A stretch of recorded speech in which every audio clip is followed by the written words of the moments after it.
जय जिनेंद्र। मैं रोहिणी गांधी बारामती से बात कर रही हूँ। मैं सर्वार्थ सिद्धि ग्रंथ का परिचय करा दूँगी।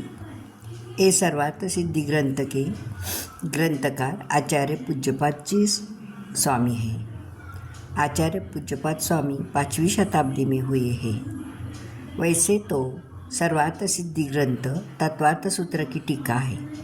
तत्वार्थ सूत्र ग्रंथ ही ऐसा है कि जो सागर में घाघर है, घाघर में सागर है। इस ग्रंथ पर बहुत आचार्यों ने अलग अलग टीका की है। उसमें ही पूज्यपाद जी स्वामी ने सर्वार्थ सिद्धि नामक टीका की है। ये ग्रंथ में 10 अध्याय है और 357 सूत्र है।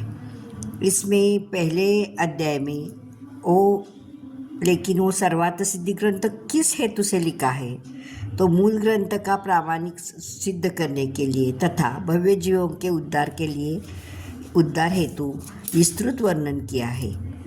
पूज्यपाद स्वामी के जैनेन्द्र व्याकरण, समाधि शतक, चिकित्सा शास्त्र, इष्टोपदेश, दशभक्ति आदि ग्रंथ उपलब्ध है।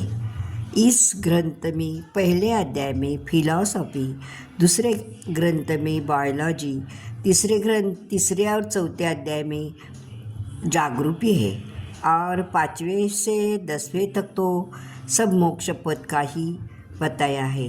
जैसे चौथे में बंध, आश्रव, संवर, निर्जरा, मोक्ष ये बताया है।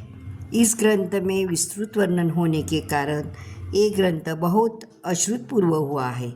इस ग्रंथ का भी पाठन पठन करना चाहिए। जय जिनेंद्र।